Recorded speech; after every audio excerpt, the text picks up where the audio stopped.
In part B, we have the formula T1 equals T2 divided by the square root of 1 minus V over C, the whole thing squared. And we want to solve that for V. Okay, I can't resist telling you what this formula represents. Let's say you have two people. One of them goes on a spaceship, one of them stays home. T2 is the time that passes for the person on the spaceship. And crazy as it sounds, a different time will pass for the person who stays home. And that time is represented by T1. Okay, let's take a quick time out to have some fun with this formula. Let's say you have a super fast spaceship.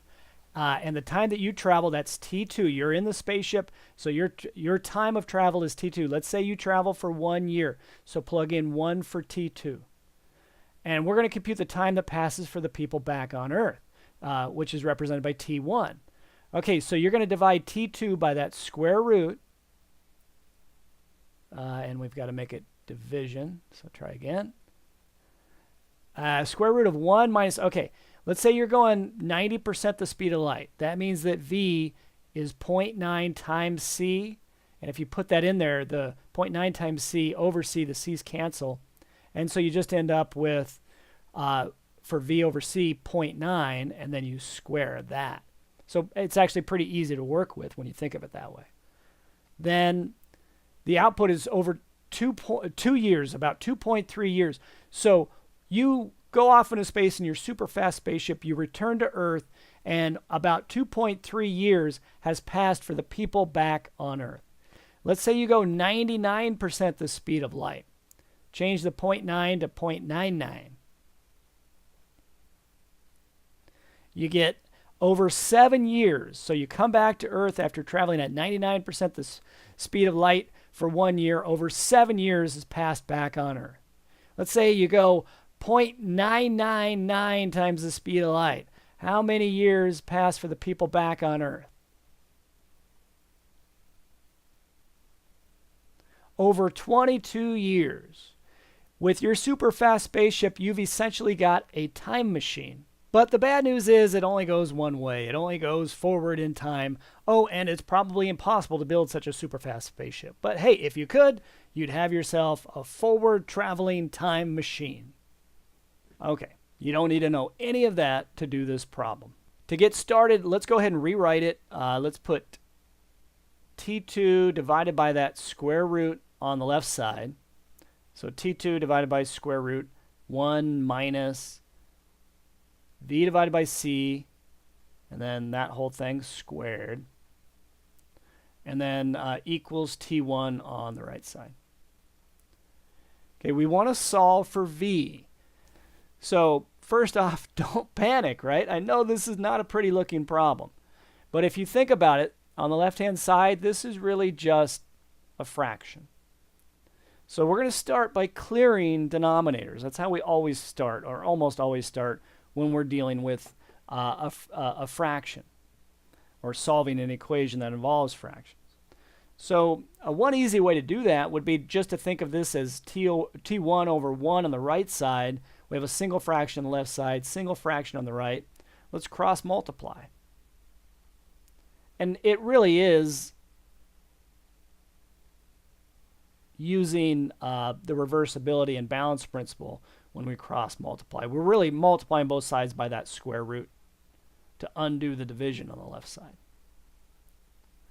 So we do that cross multiplication. On the left side, I'm going to put the square root times the T1, or turn it around and write T1 times the square root of 1 minus V over C, whole thing squared. There's your left side, and then T2 times 1 is just T2 on the right side. Okay, we want to work towards isolating V, right? We're solving for V, but that means we need to eventually, before solving for V, get V divided by C squared, that quantity by itself. But it's stuck inside this square root, isn't it? Which in turn is multiplied by this T1. So first things first, we got to get rid of the T1 before we get rid of the root, before we can get V divided by C squared by itself. So how do we get rid of t1? Well, it's attached to the root by multiplication. So how do you undo multiplication or reverse multiplication? You divide. That's reversibility. And then balance principle says divide both sides by t1. And that should leave us with just the square root on the left side.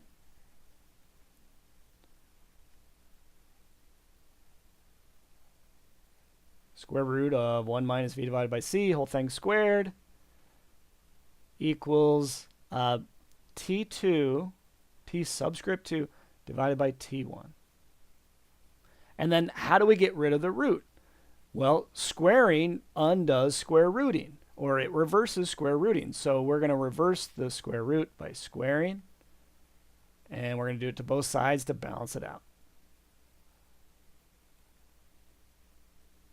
Okay, so that gets us 1 minus v divided by c, the whole thing squared on the left side,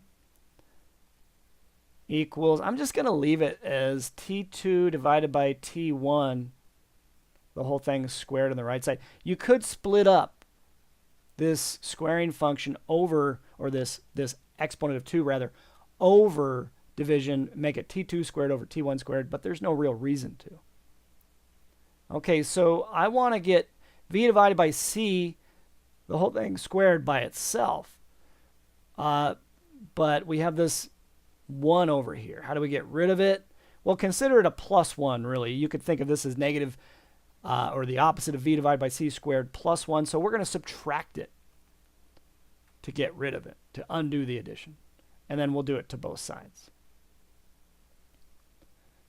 If we go up here, we end up with the opposite of v divided by c, the whole thing squared, equals t2 divided by t1 squared, and then minus 1. Now I need to get rid of this negative. Remember, I'm working towards isolating v divided by c, the whole thing squared. In other words, I'm going to try to isolate this guy. So I need to get rid of the negative, so just multiply both sides by a negative 1. So in other words, you take the opposite of both sides. Now, if you do that, on the left side, you have what you want, v divided by c squared, quantity squared. On the right side, I'm going to turn it around. Because this becomes a plus 1, I'm going to write the 1 in front. This becomes a negative t2 over t1 squared, so I'm going to write that on the end. So it becomes 1 minus t2 divided by t1, the whole thing squared. So all I did was distribute the negative and then reverse the operations there. It's really reversing the addition, commutative property of addition. Okay, now ultimately I want to get v by itself. Oh, now we're squaring v divided by c. How do we undo squaring? Well, we take the square root. So if you take the square root, that will get rid of that exponent of 2 right there. But we better balance it out and take the square root of both sides. Okay, so on the left-hand side, we get v divided by c.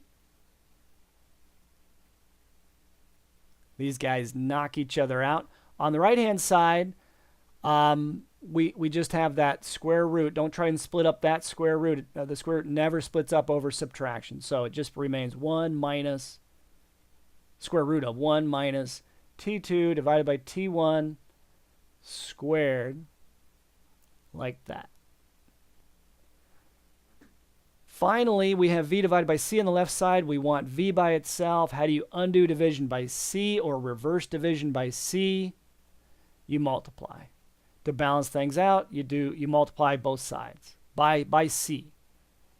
So this whole problem has been about the reversibility principle and balance principle.